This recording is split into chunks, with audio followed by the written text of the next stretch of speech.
Welcome to the Reconnected Podcast, a home for sharing, understanding, and growth for the retail grocery store industry. During each episode, we will meet an amazing member of our community as we learn about their story and jointly explore the intricacies and challenges of our supply chain. Through it all, we'll remember and honor that everything starts with the real people who spend so much of their lives supporting the retail food supply chain. We will bring together the voices of manufacturers, distributors, and retailers as we journey together to help our industry reconnect. My name is Luke Abbott, and I'm excited to have you join us. Ladies and gentlemen, welcome to the Reconnected Podcast, where today we have Dan Altschuler, who's joined us. And welcome, Dan. You've been a friend for a long time, and I'm grateful you chose to join us today. Hi, Luke. It's great to be here. Thank you so much for the invitation. Yeah, totally. You're so welcome. And in this space today, and this whole idea of the Reconnected Podcast is really to humanize our supply chain. And I've decided to include investors and VCs in the supply chain because you're core. you're the oil, or the grease, and the gasoline. So thank you for being a part of this conversation. My goal is to get to know you, and for my listeners to get to know you better, for us to talk about the space you play in, and then for us to maybe even pontificate on how we do this whole thing better. Does that work for you? That sounds great. Thank you very much. Maybe we are the oil sometimes, but it also feels like sometimes investors are the wrenches that make the machine stop all of a sudden for no particular reason. So, It goes both ways. You're the yin and the yang. Yeah.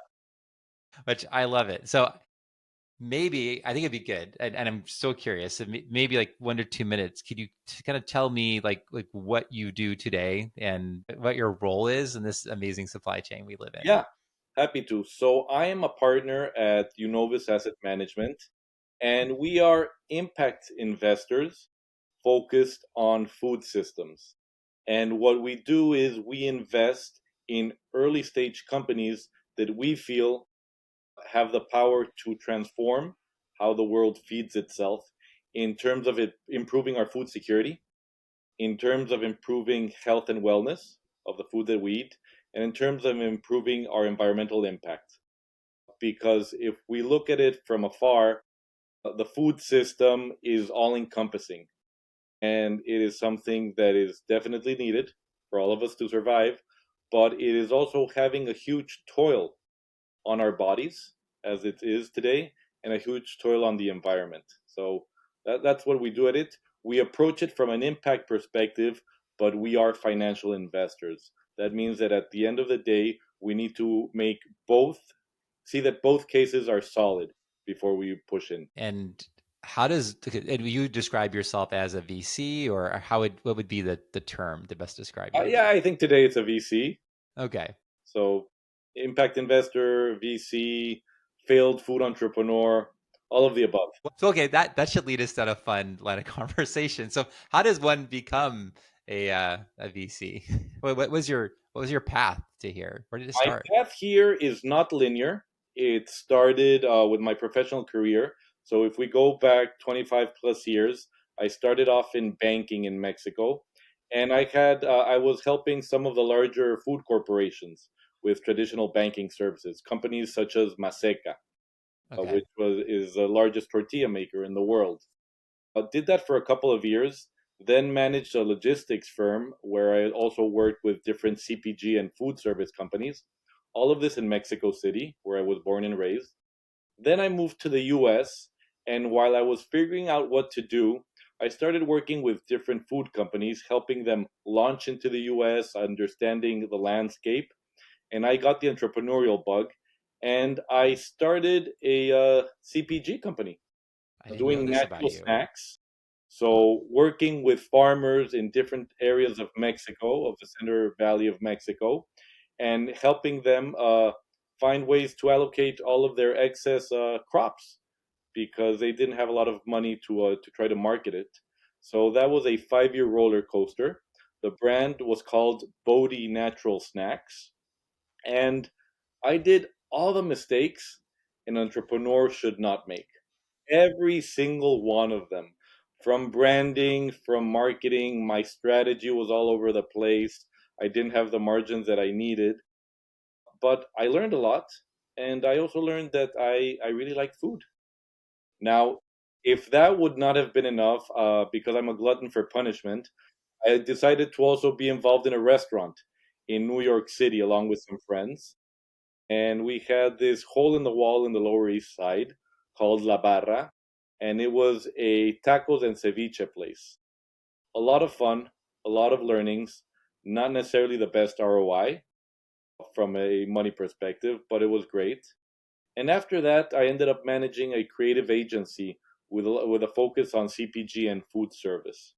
So, take all of those years, and food was the underlying theme Yes. in all ways across the value chain. After that, my wife and I, we took a sabbatical. We went traveling through Southeast Asia, backpacks, boats, overnight buses, and did a lot of soul searching while I was there. And when we came back, I decided what I wanted to do for the future. First, I knew I wanted to still work in food, but I wanted to work on the food of tomorrow, not the food of today. That was my first insight. The second one, especially because I was surrounded by nature, I knew that I wanted my work to have an impact. We were thinking about starting a family, so that was very pressing and top of mind for me.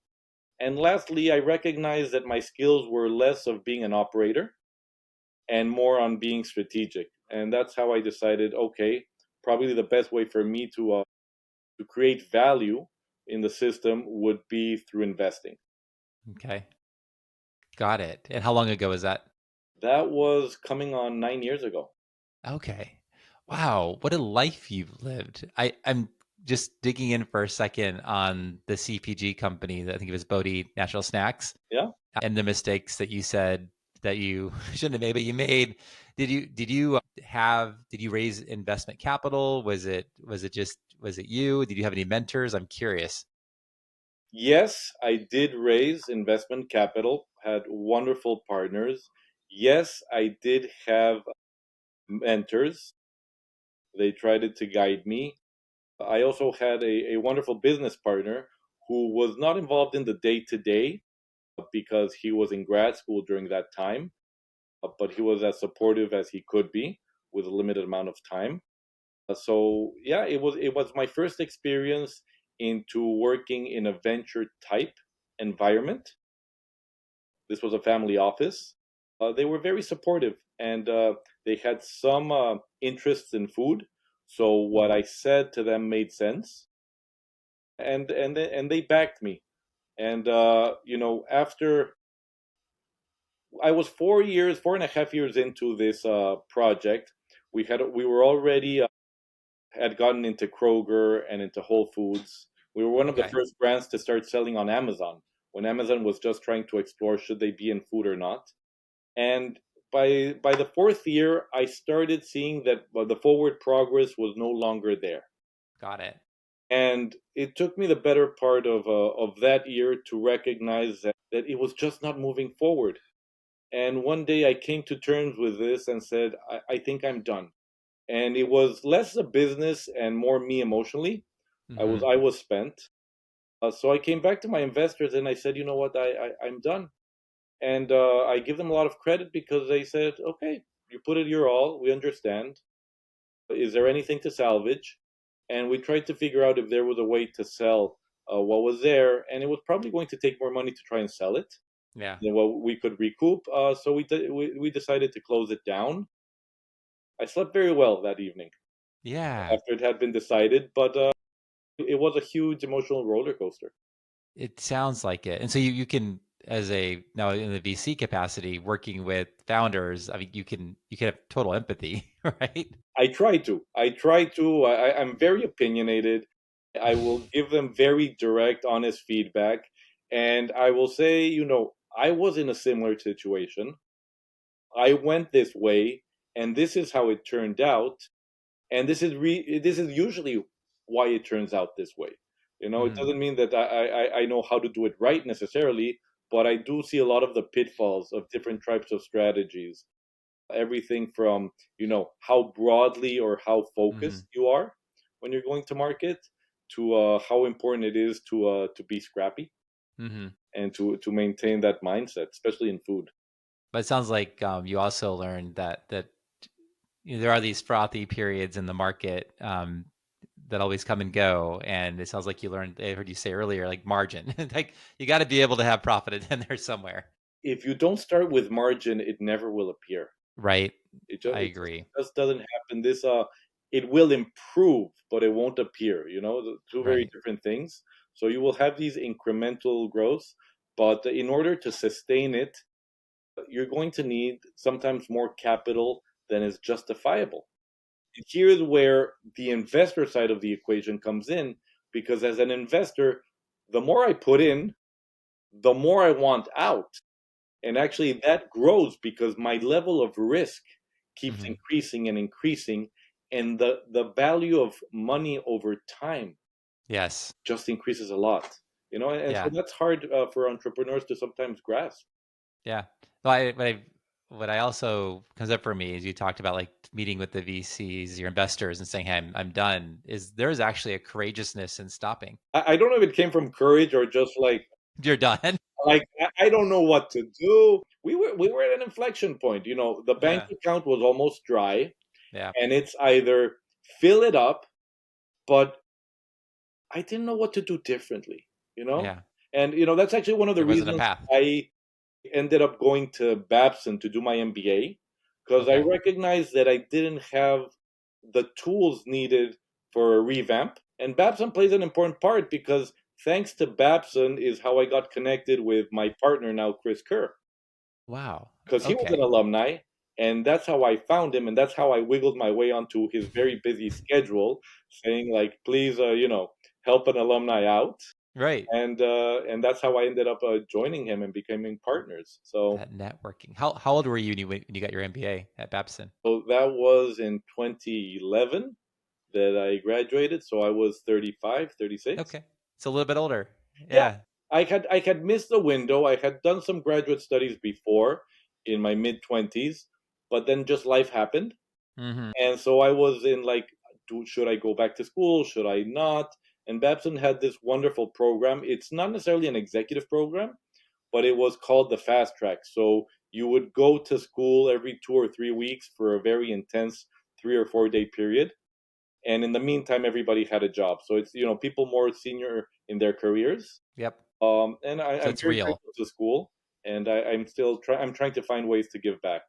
Yeah, no, that's beautiful. I finished my MBA at UNC Chapel Hill in my mid 40s, and I had already bet like you, I've been in business, I'd done a lot of things, and I'm like, okay, I think I'm gonna go back and just maybe learn maybe how to think about this in a different way, because I just definitely had the ways I was thinking about it, but I think there's a humility in that to say, you know what, I also am open to growing and learning, and I'm just grateful for my time doing that too. You mentioned La Barra, the restaurant. I'm curious. Did you read Bill Guadara's book, Reasonable Hospitality? And I'm I did not. I did not. okay. Okay, I think that'd be a fun one to read, because he's obviously a New York restaurateur and the Madison Park restaurant and stuff. But I'll learn anyway. We'll move on from that conversation. But let's see here. So food is a theme. Then you become a VC, and you partnered with Chris Kerr. So Chris Kerr was your original partner when you became an investor. Is Yeah, that so fair? so Chris Kerr, so Chris's story, he's an entrepreneur, and he's very animal welfare is very near and dear to him. And he started investing in early stage vegan companies almost 20 years ago from a mission perspective, and working with some of the companies that today have outsized importance in the sector. He worked very closely with Ethan Brown when he was putting together his business plan. He introduced Daya, that was the first Wow. exit in the space, to Whole Foods, to the Yep. Whole Foods buyers. And then he started doing early stage investments for different animal welfare organizations. He said, what would happen if you take some of your endowment and invest it towards your mission? And started getting some traction from there. And then he was asked to manage what is our first fund, New Crop Capital, which was an early stage fund focused on taking animals out of the global food supply. Nice. He started doing that. He was a couple of years in when I called him, and I happened to call him at the right moment in time when he needed help. He was overworked, and I had the skill set and the understanding of food systems. So we had a great initial conversation over the phone. We then had a beer a couple of weeks later, and then he said, "Go figure out your job." And that's how it That's started. great. Yeah, And so how many years has it been now you're working that together? has been 8 years. 8 years now? Okay. And for you mentioned that the trip that you had taken with your wife and this idea of you wanted to work in food, you want to have work in food with an impact. Was there at that time this idea of kicking animals out of the global food supply No, chain? Was that one of the goals? no. So when I came back, we landed in California. She started working in a tech company, and I was trying to figure it out. And I started looking around, seeing what was happening in the space. And it was a great time, and definitely San Francisco was a great place to be. And I saw three verticals that I really appreciated and started diving into. One was waste reduction, Okay. everything from upcycling to improving resource usage across the value chain. The other was indoor farming and that whole revolution that's happening at a slower pace than we'd think, but I think it's going to have a lot more legs. Hmm. And then the other one was alternative proteins. And I'm like, alternative proteins, what is that?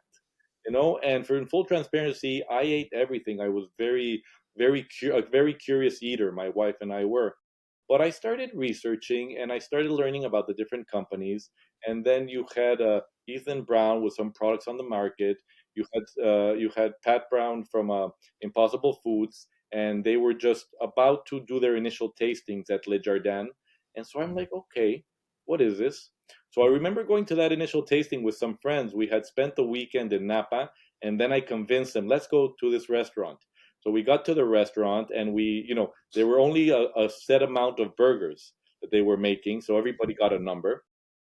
And we had to wait for like 4 hours, and we were starving. And maybe they did it on purpose so that you would like whatever was put in front of you. Of course. You But waited I so still long. have it, and it's somewhere on my Instagram. I never log in anymore, but I took a picture of that burger on the day, and it made sense to me. I'm like, so here you have some products that are going to be much better for the environment from a resource perspective. I was learning a lot about animal welfare and all of the challenges of industrial animal agriculture, and I said, that's not good. And then I was also considering, from the health perspective, the more we eat a plant forward diet, the better it is. So all of it makes sense. And then simplistically, I thought, well, if you replace one input on the value chain with another, the whole system is there. So it made sense to me. And also, I also thought that that's where I could add value immediately.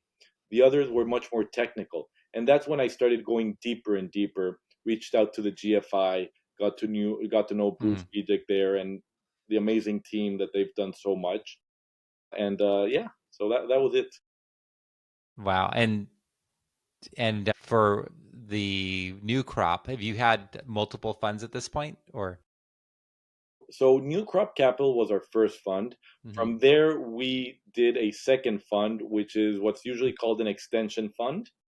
So it was around the same thesis, investing in companies that are replacing animals either through plant based sources or through fermentation or through cellular agriculture.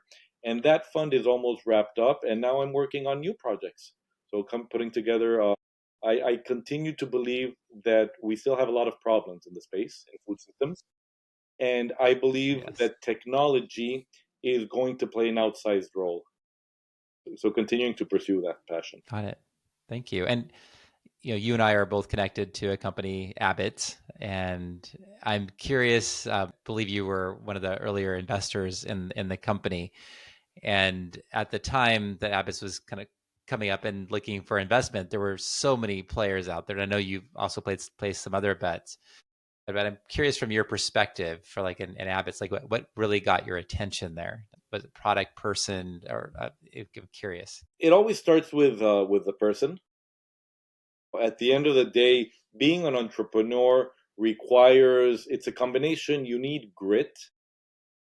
You need someone that you can say, okay, this is a person that has a strong degree of intelligence across different ways, that they have a vision. And you want this balance of people who have a strong sense of where they want to go and at the same time are open to hearing from others on Mm-hmm. how they should do. It's kind of like there should be this tension, because if they're not committed to a way, then they're going to be flip flapping all over the place. But at the same time, if Yes. they're not listening to others, then they risk the peril of taking mistakes along the way. And so I met Carrie. She was part of FoodX, which was an incubator by the fabulous people at SOSV. And I was curious. At the time, everybody was investing in tech driven food companies. Mm-hmm. Food tech was Yep. the whole thing, and it was either cellular agriculture, Yes, I remember. fermentation, and Carrie had nothing of that. But she said, hey, and for her personal reasons, I have adopted a plant forward or a plant based diet, and it's based on whole foods, minimally processed, things that I can find in my kitchen, and I think there's a market for it. And I agreed. And so she did the incubator, and I was a mentor during that time, and I got to know her, and I got to appreciate how she saw the world and Mm-hmm. how she was thinking of putting together a company. And after that, I came back to my investment committee, and I said, "This is a thing." And they said, "No, you know, vegan is one thing, healthy is another." And I said, "Yes." And to their credit, they said, "Okay, we're not sure, but let's try it." And so we led her pre-seed round, and have been strong supporters, and continue to support her in every way possible, because I truly believe that it is a company that's going to have an outsized impact on the Yeah. space. Yeah, it's amazing the foresight that you had, because you're right. Everything was about tech and this other technology and all this stuff. And she's like, nope, we're talking about everyday essentials made from ingredients you recognize. And that was just not where the market was. It was like it was almost like you saw and she saw something that was going to happen 3 to 5 years in the future. And the data today, we I get to see the data often. It totally justified, that investment and your belief in her. Like that what I call third wave plant based is where it's at in growth. Well, I give my wife a lot of credit, because my wife she's always eaten in a very whole foods healthy way, and so that was being ingrained on me. Mm-hmm. When I joined Chris, I ate everything at the beginning, and then I have shifted my diet. I lead a plant based diet, and my wife was very curious when I decided to, and so she also started doing a lot of research. She read the China study, and she recognized the value in. She already knew about eating minimally processed, but definitely reducing or eliminating animal protein, and all the benefits that that can have. So it's not thanks to me necessarily, but more my surroundings and my supportive partner. So That's fantastic. And so looking at Abbott's is like a success. I hear different things about how VCs look at their investments. Like I've heard like, hey, maybe 1 out of 8 succeed, or 1 out of 4. Is that how you go into it as well? Do you recognize that, hey, the majority of these companies I invest in probably won't be here 5 years from now, or how do you do that? I think that is something that you have to be realistic about, Mm-hmm. but at the same time, you don't want that to happen to any one of your portfolio companies. But it's a mix of diversification, risk management, understanding the value proposition of each individual entity all in by itself, and trying to figure out if the risk matches the potential reward. If we look at a company with a very, very high risk, because maybe they're trying to revolutionize or to bring to market a new technology. Okay, so that those are going to probably be very binary. Either Mm-hmm. the technology works or it doesn't. So on the binary side, you have to say, well, the payout needs to be very, very big. And those, I would say, are the ones that more align with that philosophy of Got it. just a small percentage of the holdings will play out, hopefully. But if they do, it needs to be very big.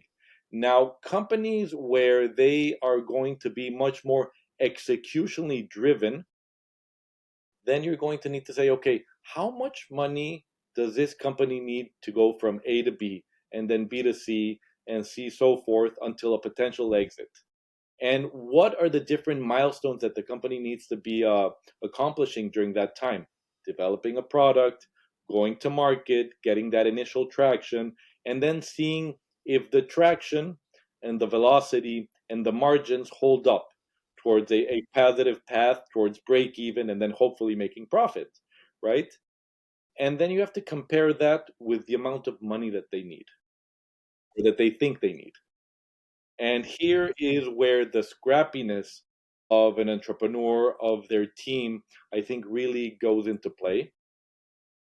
There was a lot of froth in the market these past couple of years, and a lot of companies took a strategy of, I will buy my way into consumers' hearts. Yes. And I think those companies had sales. Hmm. I don't think those companies ever obtained consumers. And Got the it. difference being that, if you're a consumer, you're in the supermarket, like nobody's paying attention. You're on your phone. You might be with your kids. You're thinking Hmm. about your work, and you're just putting stuff in. And usually, what Hmm. goes into your cart is what you know, right? Yep. Every now and then, a brand because of its packaging or discount, on sale, on special, new product. Okay, so you'll try it out. So that's a sale, you know? And then you'll go home and maybe your partner will say, "Why did you get this?" Or you try it and you like it or you don't like it or what? It's made out of what? And usually you don't come back. And as a company, that's very expensive for so many reasons because you lost out on connecting with person because the value proposition wasn't aligned. You didn't understand the messaging, the product, why they wanted something. So those are sales. A customer is when you connect with an individual with a value proposition and they say, this particular product has X, Y, and Z characteristics that I'm looking for. I want this for myself. I want this for my family. I need this for a special event, whatever it is. And so they go home. They already have these set of expectations. And if you fulfill them, they come back. Right. That is very time consuming, very expensive, but in the long term, that is what creates value. Yeah. No, I agree. I think that's so well said. I work with a lot of emerging brands, as you know, and I tell them like I can drive sales. Like if you have enough, if you have cash, we can drive velocity. But ideally, we call it the core. You have the right product at the right time and the right packaging, underlying that you have the right cogs. We actually have a reasonable margin. We're a sustainable company, and you get all that right. Like we got it, and it's sustainable. I think what we saw, I think what you were referring to is it was so frothy and there was so much money that yeah they could drive velocity, but they never really claim long term consumers. And I think that's it. And I'm curious for you as the market as that frothiness has dissipated significantly. Have you changed your focus on like margin and sustainability, or was that always like a core or tenant focus of yours? We always knew of its importance. I think in the frothiness periods, our governance might not have been what it should have been. And in part, the pendulum of power is always switching Yes. between entrepreneurs and investors, and it is directly correlated to the supply of to the available supply of money. When there's a lot of money in the market, then entrepreneurs will take their choice and they will usually gravitate towards higher valuations, lower governance, more I will do it my way. Yes. It's not helpful for anybody. No, no, the CEOs miss that, right? When they're saying, "Oh, I want full control," but it's like when we have partners around the table who also have a lot of awareness and knowledge and experience and right wisdom that can be shared. Ideally, there is some tension there, right? And when the market is too frothy, that to your point, these founders have more power, and and they can put you in a corner and say, "Go over there, Dan." That's not great. Yeah. And so, obviously we were part of the problem as well. Like, I'm not going to absolve it.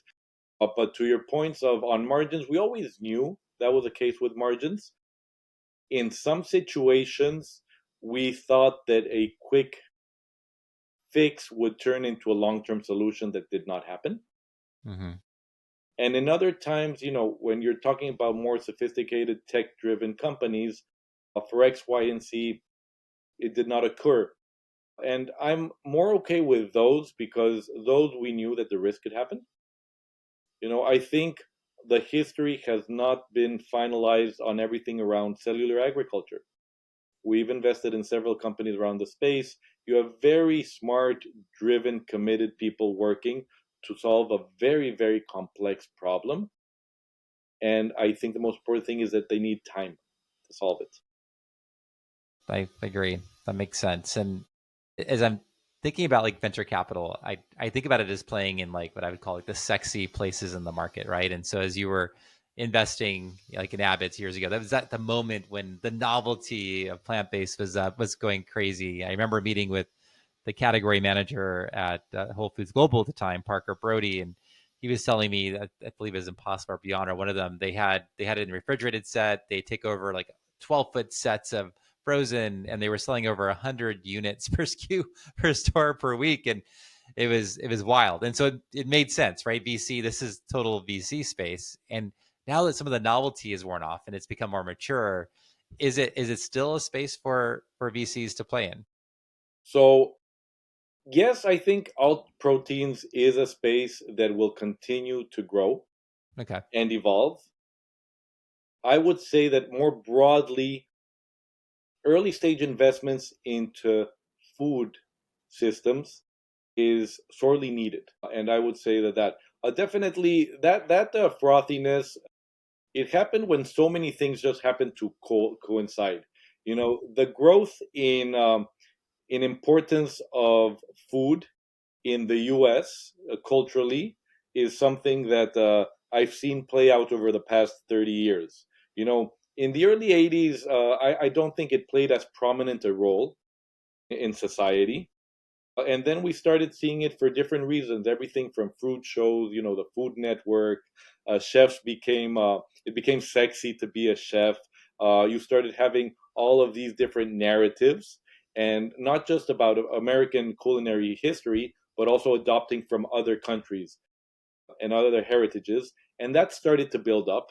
Hmm. In parallel, we had the buildup of the growth of the natural and specialty categories. Whole Foods from a single store in Austin to what it has become, and the impact it's had along the way is also very big. That happens as the growth of social media and storytelling and wanting to brag, and then it culminates with these products coming to market when there's more awareness of the challenges of industrial animal agriculture, of the challenges of environmental impact and the weather changing. And during that time, there is a lot of cash that goes into the system. And then we have COVID. Whoa. Like, put that all into a pot. You're right. That's great context. And it exploded. Boom. Boom. During COVID, we had some companies that sales were like going skyrocket. And we're like, wow, we must have really hit it big. We're so smart. No, like buyers needed food for the Yes. shelves. Do you have food? Yes, done. I will take it. What is it, by the way? So there was that. So we did have some false positives. There was growth, but the spike, which was a spike, rather a change Yeah. in the floor of it, really distorted our views. Got it. Got it. Yeah, you're right. Because that bubble in a way, that spike was so big that it kind of debased any idea of reality anymore. It reset everybody's expectations to a point where that could not be achieved for something that's going to be disruptive food in the market that required long-term change in how people eat. Yeah, got it. That makes sense. Okay, so I'm coming to you, Dan, as I'm a CPG brand. I'm plant based, plant forward. I've raised money from my friends and family, and I'm coming to you to say, okay, what is the path today? Like, do I do an accelerator?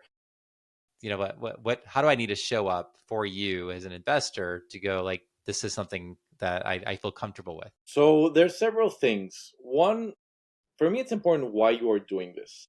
Okay, the purpose. Purpose is very important, and purpose also relates to this individual's staying power. You know, we are looking for people who are driven and committed to making their dream, whatever it is, a reality. And it's going to be an uphill road that's going to be much harder than one perceives it to be, and it'll take much longer. So, do you really want to be this? Where are you in your point in time professionally? How do you set yourself up personally to have this professional success? Then, understanding your value proposition. Like, what is it? Is it a different flavored potato chip? Or is it a different potato chip with a completely new ingredient set? Like, the first one is maybe a so what. But if someone came with a potato chip that is 10x more crunchy, has 1/5 of the sodium, can use upcycled products, and is manufactured in a way with, solar energy, I will buy I don't that. know.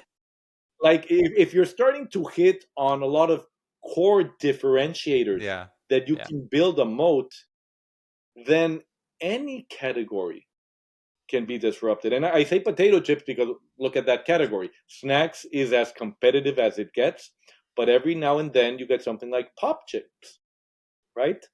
And Yes. that changed, Disruptive. yeah, it changed the category. So I think there can always be a category disruption. What I think is important is that entrepreneurs find the investors that align with them. Okay. Because just because you're investing doesn't mean you're an investor for food. Because you're an investor in food doesn't mean you will go into any of these sub verticals. So you want to make sure that from a vision perspective, from a stage perspective, geography plays a path. We've invested all over the world, and you need to be able to know that you understand the different ecosystems. And then, so I'm looking for something that has a wow, that could have an impact factor. Does it matter to you? Is it a plus at all if someone took the time to go to an accelerator or something to grow their abilities in a more structured setting?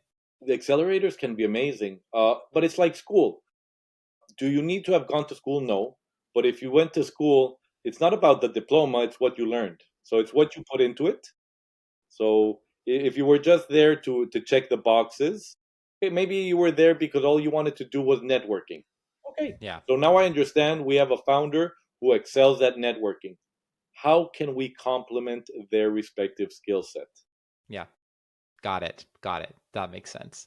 Thank you for clarifying on that. And shifting shifting focus a little bit or a lot here.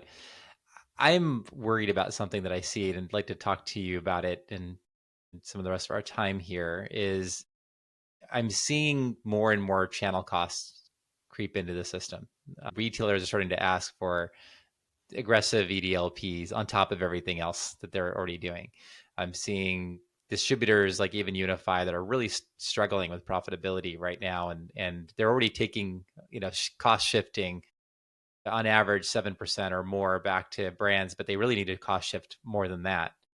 And we have these brands that are trying to compete, especially for emerging brands, on shelf with much larger players who have amazing economies of scale and ability to negotiate in ways that emerging brands don't. And I'm worried about sustainability for the kind of the emerging brand space, unless VCs are just willing to be more patient and put in more money. And I'm curious if you're seeing this, and is there something here where consumers need to start paying more, or what? How do we proceed? So I think there always will be this tension between the all the different players that are involved in selling food, right? You have the Yes. distributors, you have the retailers, you have the brands, and then somewhere in between, you have all the added value service providers, whose value I think there is that they help companies reduce their overhead and bring on, people who are knowledgeable without having to train them. So I think they play a good part there. I think distributors, like everybody else, are always trying to improve their margins. I think if they overstep their bounds in the long term, they will be disrupted.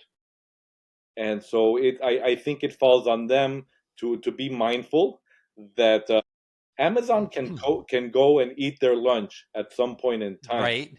And I'm just Right. saying Amazon, but Yeah. and if so, then this additional bump up in margin that the respective distributors are asking for today could be their demise.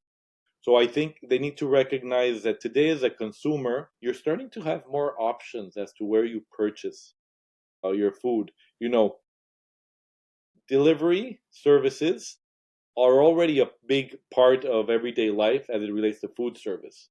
But more and more people are starting to make purchases online, and the cost of that distribution is going to continue coming down and down and down. I look at pets.com. So you might have a younger audience. I don't know your audience demographics, Luke, but in the e-commerce, the boom of the late '90s, a company raised, I don't know, remember how many millions of dollars, and they wanted to deliver pet food to your door. Value proposition is wonderful. The ecosystem was not ready yet, but today Amazon does that. You know, and so if food distributors aren't mindful, their reason for being might go away.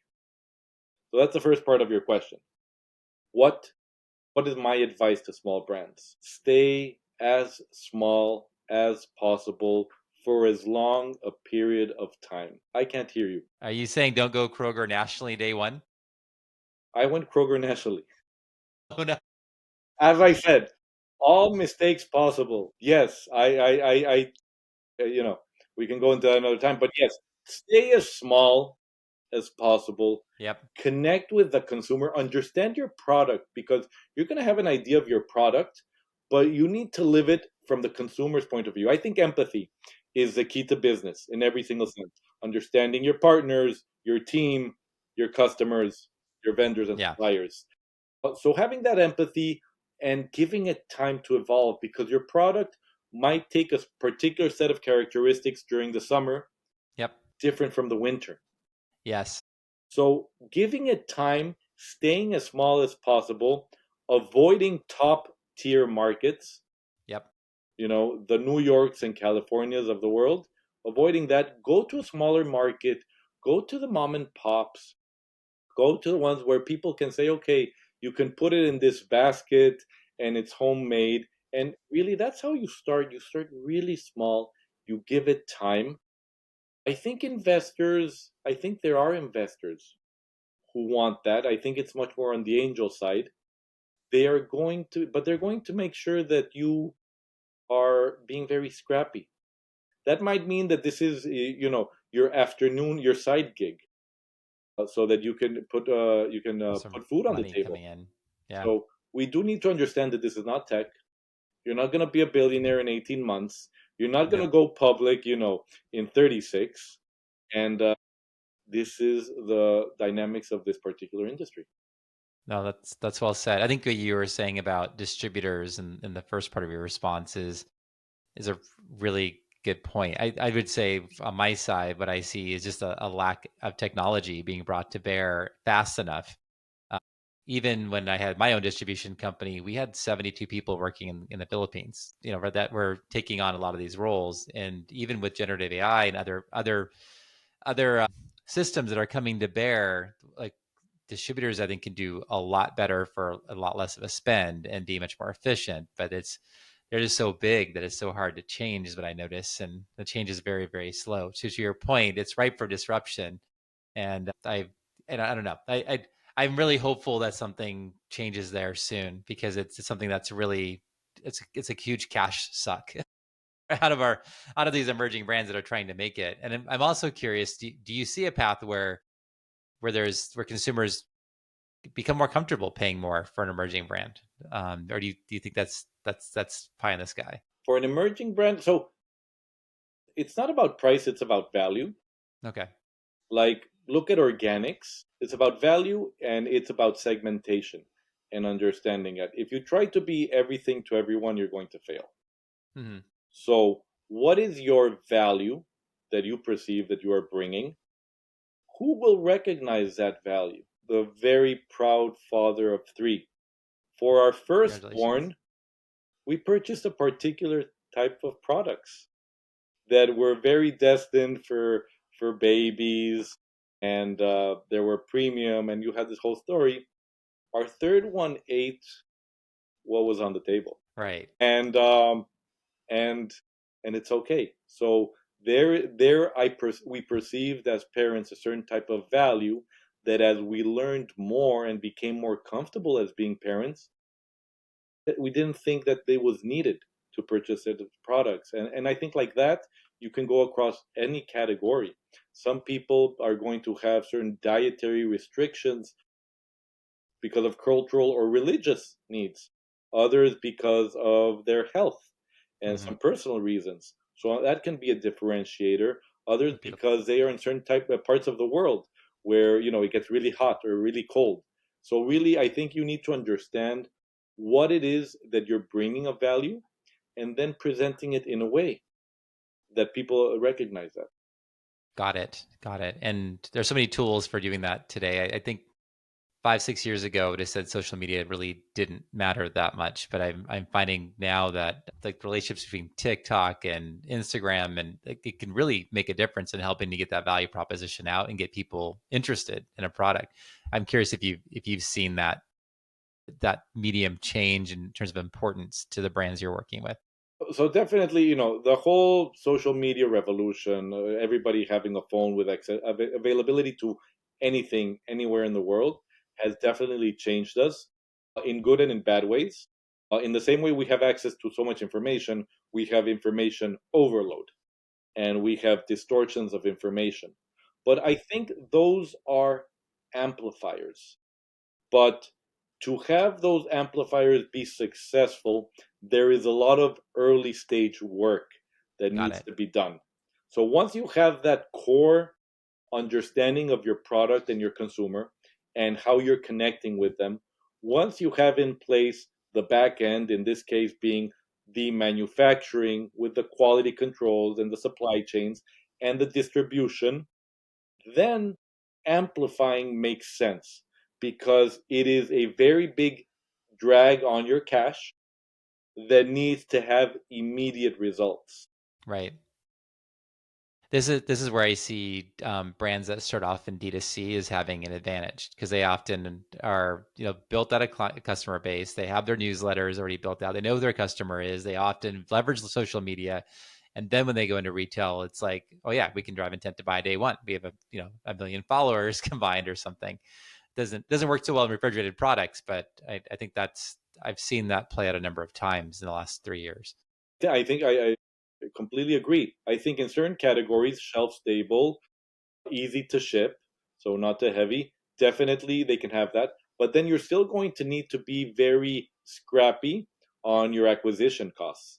And so I still think you're going to want to segment it and keep it as tight as possible for a prolonged period of time. I think one of the best sayings that I heard from an executive at a large food company. We were just talking about the overspending that happened in the past 5 years, and we were talking about office space and manufacturing space.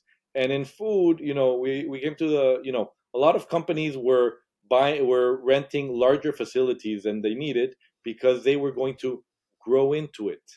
And what he said is, in food, you outgrow your existing facility. You Yes, don't you push it go to into the something edge. else, Yes, you know? So it's only when you're at 100, operating at 120% capacity, that you look for more. Not when that's you're true. at 50% do you try to get as big. That's true. And there's a balance. I'm thinking when I was growing my distribution company, I had this opportunity to go. I had two different warehouses to choose from. I chose too small. I didn't move fast enough, but it's because I was so scrappy for so long. But I think there's a point at which you get to a point where you don't need to be as scrappy. And I think it's recognizing when that point is so important for a brand. That bridge, that shift, when you're going, 10x in size in whatever company, it's always going to be hard. Do Yep. it too early, Yep. drag on overhead. Do it too late, your Yep. operation can crumble. You're So right. yeah. Yeah, you're right. It was bad. Okay, so going back to this sabbatical, you're out there with your wife and you're thinking about what you want to do with the rest of your life. And you knew you wanted to work in food and you knew you wanted this food to have an impact, but you're working food to have an impact. And you're talking about the next things you're doing. So what impact do you want to create in the next decades of your life and your involvement in this supply chain? So I really want to focus on helping reduce as much as possible the level of food insecurity that is happening now and that will be happening in the future. And you're saying like access to healthy food or So first, it's access to food. okay. Yep. Yeah. Secondly, The is Maslow's triangle. yeah, Yeah. it's a trifecta. You know, they're correlated. Some companies will hit one or more of the other, but it's access to food uh, because we need more of it. It is making that food better for our bodies, and it's making that whole system better for the planet. You know, Beautiful. if we're talking about water and water efficiency or inefficiency in terms of the whole system from feeding plants to cleaning the machinery in manufacturing facilities, there's a lot of water usage that needs to happen. So, how do you deal with that? It's about waste, the waste across the whole value chain from the field through manufacturing, through distribution to the home. It's about packaging. Plastic is terrible, but we need to find something that gives us the protection for the food products and the longevity that we need for the food to get to everybody's home without having all this degrading impact on the environment and all this waste or how we take out of it. Then it's understanding, and I think this is happening more and more, but not at the levels that I would like, the connection between what we eat and how our bodies react. And really, it's food as medicine, is being able to solve a lot of the challenges that we have.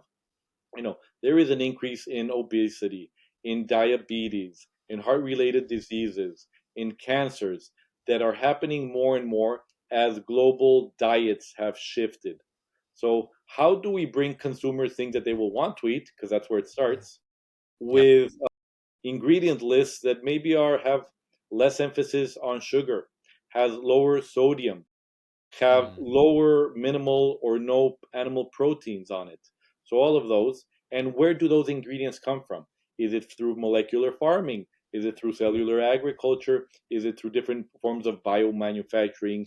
Are we looking at novel foods? So all of these things is what I'm interested in helping entrepreneurs there, and they all play this different part in what I call better food systems. That's beautiful. And question for you, do you ever see yourself really retiring from this? I hope not. Yeah, me too. You're making I hope to be sharing my opinionated ideas with as many people, and every now and then there might be a nugget of information that actually helps them succeed. But it's a lot of fun, and I get so much energy. You work with entrepreneurs, Carrie, point in case, like what a dedicated person and yeah, what she energy, inspires me. and you see the team that she has built around you, Hmm. and everybody's there for the same mission. They hold Yep. these values very true, and every time they're taking a decision, because there's so many decisions along the way, having those values, those are their northern star, and Yep. that's very inspiring. No, I agree. And you mentioned Carrie from Abbott's and totally the same thing for me. Like she was my one of my earliest clients and the one I still spend the most time with. And I just get so much value in just being a part of her mission and helping her to achieve it because it's so compelling. And she is, like, Dan, she's willing to do whatever it takes. Like, her commitment is beyond anything I've ever seen from another human being relative to achieving her mission. It's going to happen. It's going to happen, and grateful I to be a part firmly of it. agree. Right, Yes. Dan? I'm grateful for the space that you took to spend with us today, and with me and my community, and I think there were so many insights and wisdom, and just the story of your life is inspiring. I'm grateful for you and the man you are, and what you do for our industry. Thank you, Luke. It's a pleasure always to chat with you. I appreciate you inviting me to your space, and I hope the people who are listening out there, I hope they get some degree of value from here. I'm very opinionated, and I think I get it wrong often, But I think it all starts with a lot of effort and just trying. Yeah. Yeah, it does. That like great last words. Thank you for joining. Take care, Dan. Thank you, Luke.